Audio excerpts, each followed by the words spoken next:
Hello and welcome back to FiddleUP. I'm Emerald Ray, and today we're going to be learning a tune called Paresis. And this is one of my favorite tunes ever for a variety of reasons. A, it's just like a gorgeous, beautiful tune. It's really tricky in all the right spots, and it's just like one of my faves. And it's not that common, actually. This is kind of an obscure tune, but this is one that I like to spread around for reasons that will be funny in a minute.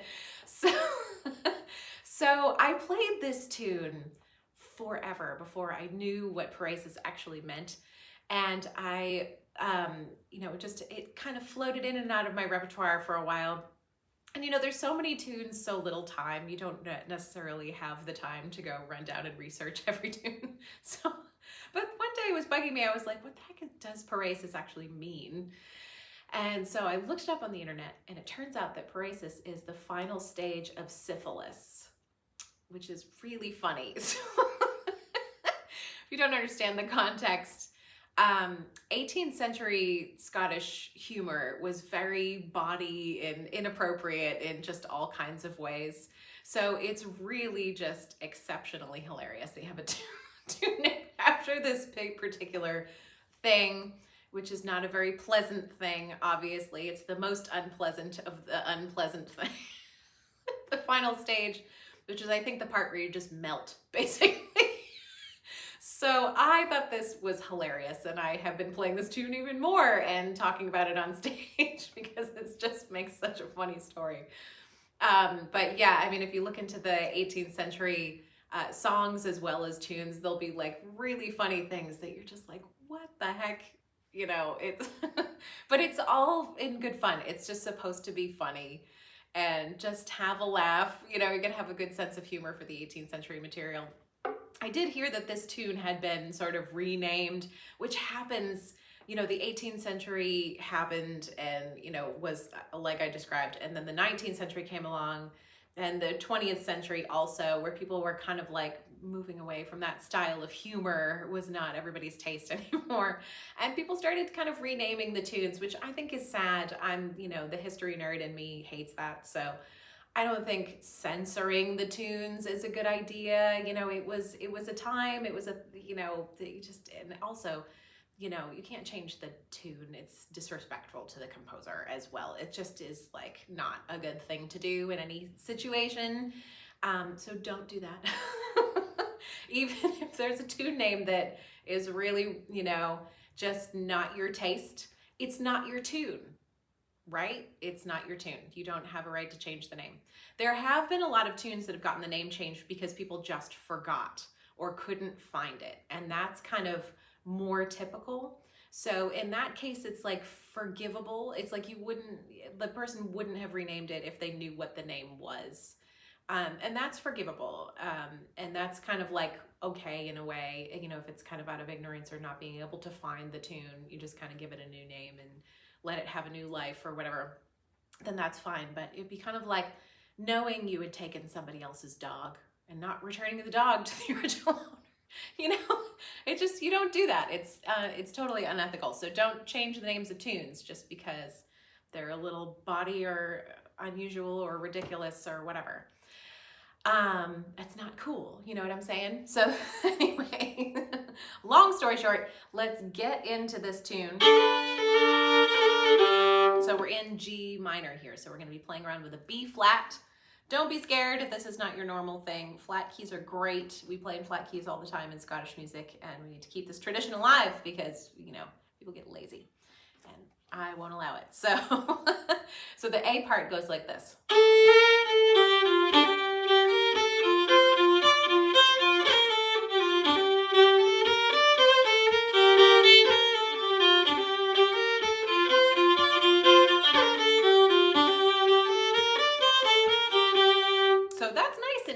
That's not bad. The B part is way worse, but but for now we'll have a nice easy A part. So starting off on that B flat on your A string.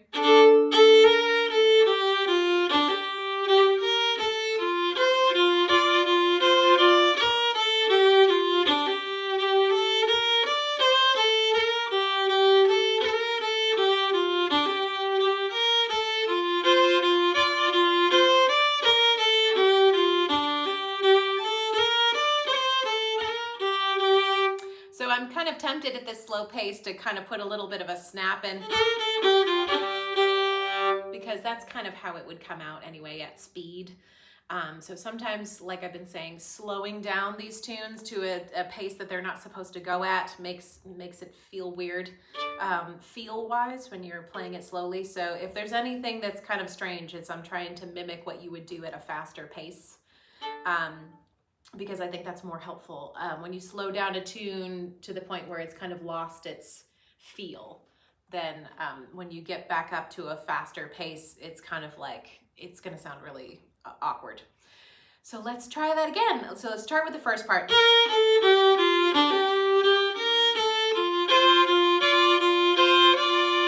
So I'm hanging on to an F here. So we're going to be going kind of back and forth. Generally in G minor, you'll go back and forth from a G minor chord to an F chord.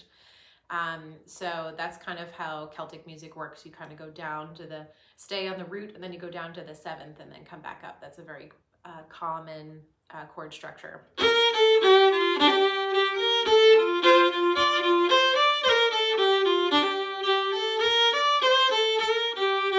Right?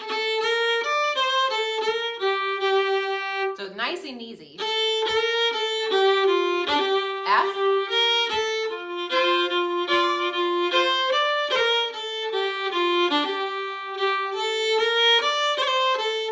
Again.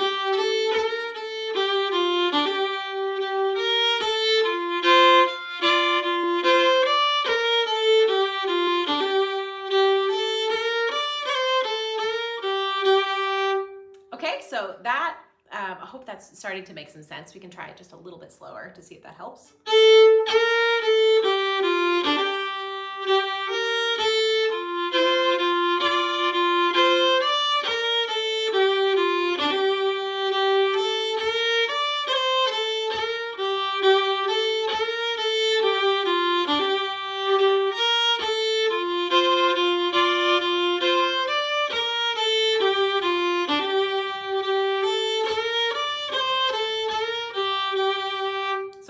Much for ornamentation, because when this is cooking along at a fast pace, you're not going to have time for much. So I'm adding just a few warbles here and there. If you check out the ornamentation section, there's a whole video on warbles, and warbles are just a little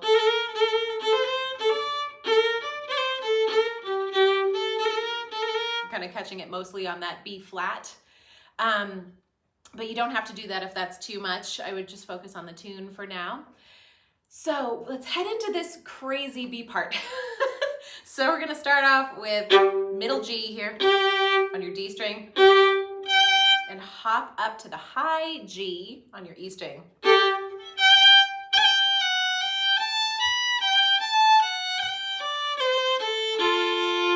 Okay, so this is where it's gonna get really squirrely, so hang on. So we're gonna start from the middle G.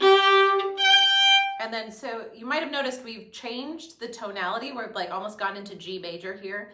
This happens in Scottish tunes, especially 18th century Scottish tunes. They changed from minor to major just for the heck of it all the time.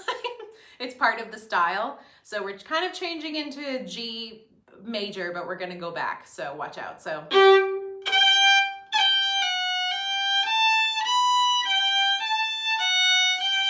you see right there we have an F sharp, and we have a full-on B major. And then we're gonna go down and hang around in an F chord here. And so go down to your middle F on your D string, and then hop up to an F natural. So no F sharp anymore, on an F natural.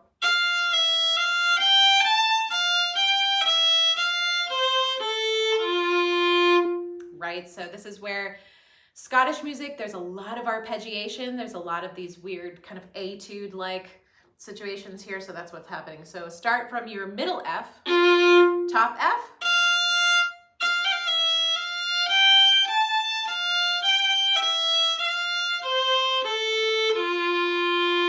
so let's take those two parts together so you can kind of hear how this is all working together. So starting from the middle G, top G,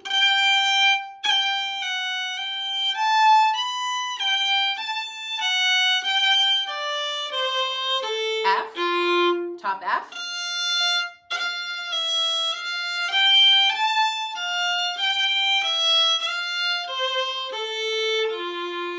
We'll try that again just so we're in the right place, a little slower.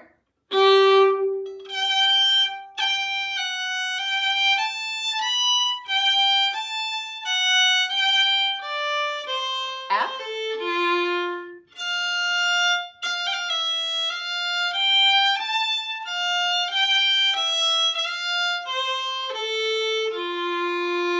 Very good. And then continuing on from there, we have G again.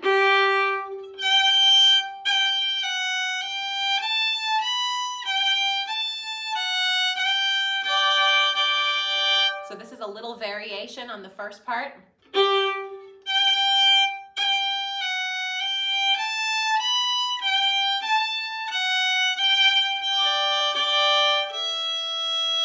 And then from there we go on to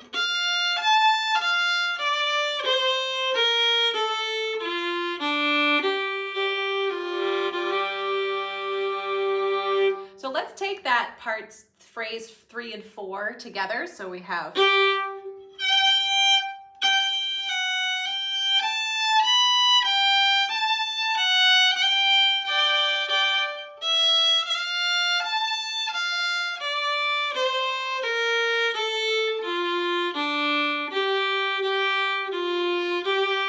that again.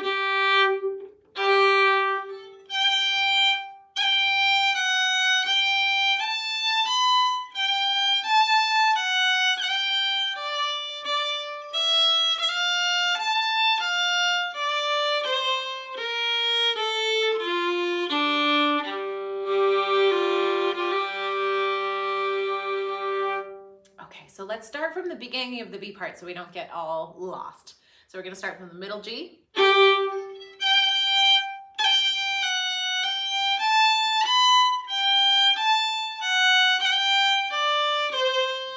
F.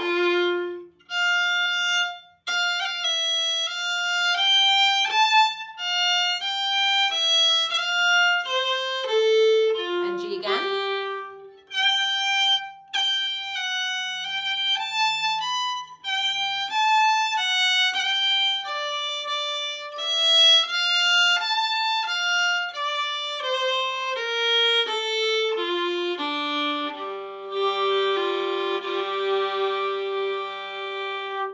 Okay, let's try that whole thing again just so we're super solid before we move into the next part, because the next part is crazy. So start from middle G again.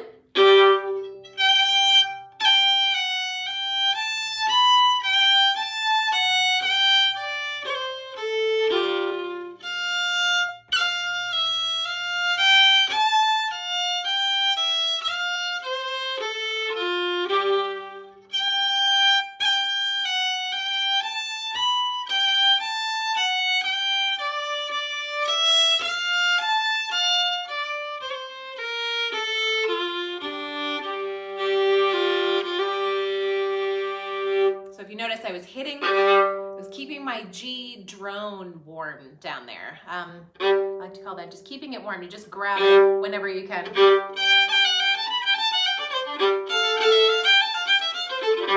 And then it just kind of stays ringing the whole time. The fiddle sounds extra nice because of that. So yeah, anytime you can grab that G, just go for it. Okay, so now we're heading into this crazy second half of this tune, and it sounds like this.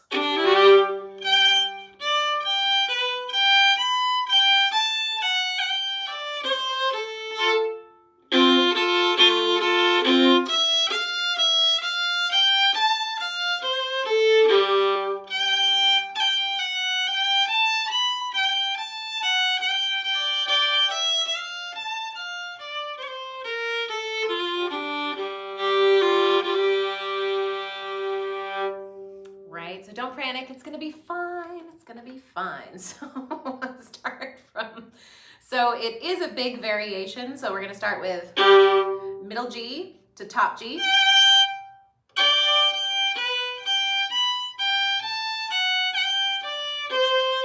Let's try that again.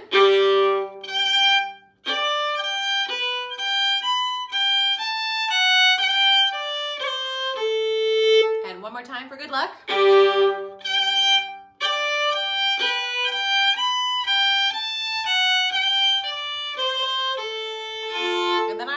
slide into a big up bow here.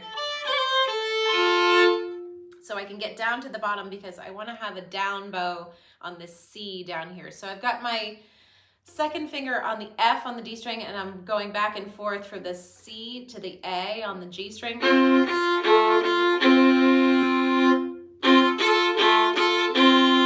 I like to try to catch some of the A string too. So this is what makes it crazy. You have to do all this. And then hop up to the E to do the pickup for. So this is nuts. So don't worry if this takes you a little while to get. This took me a long time to get to, but it's so worth it once you get there. So let's start from the top of the second half of this B part here.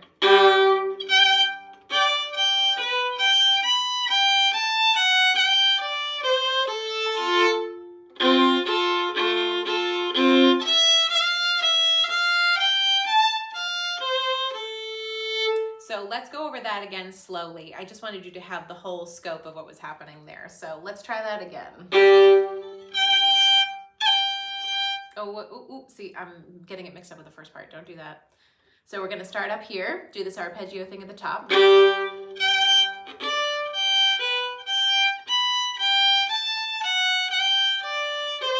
Up bow.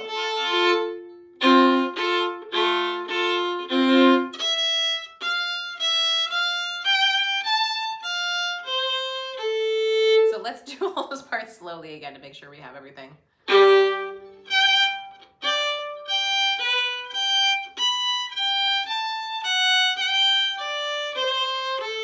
We good there? So then we're going to go to up bow and down to the bottom. And then up to the E string.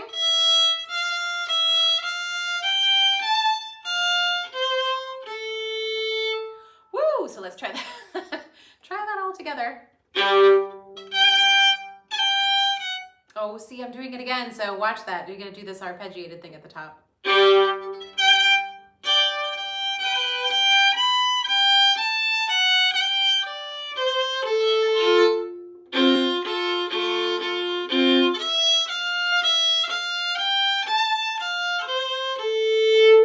Whew, and then continuing on.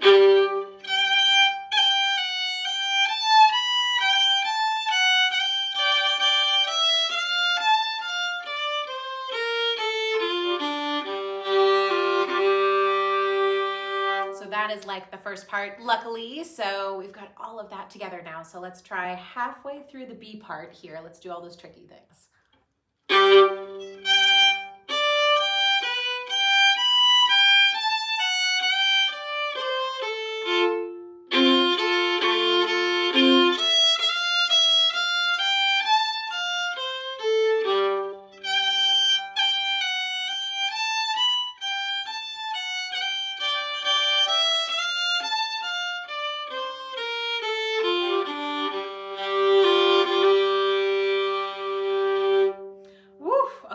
So we've gotten through the whole thing. Let's try the whole B part, okay?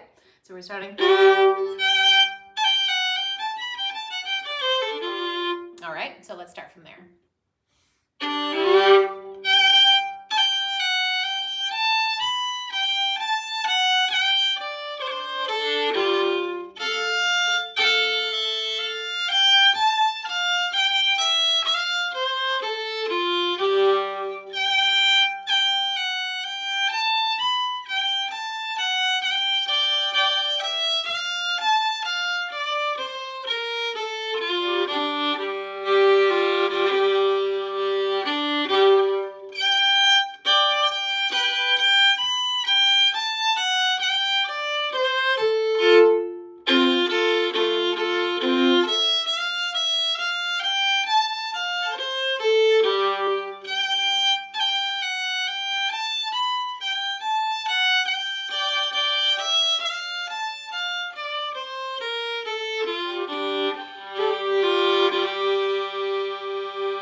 Breath after all that. It's a lot of notes. So yeah, I mean, you're doing so great with this. Oh man, this is a hard tune. But I think we've got it now. So if you want to go ahead and play the whole tune, take a break from that big huge B part and just play the A part, because the A part is much easier. So I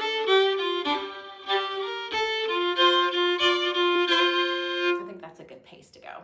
So let's give it a try. 1, 2, here we go.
So there you go. G string is ringing forever. So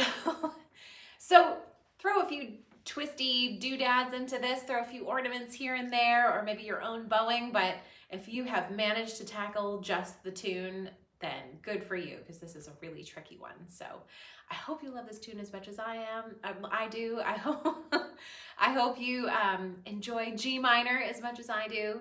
And I will see you in the next video.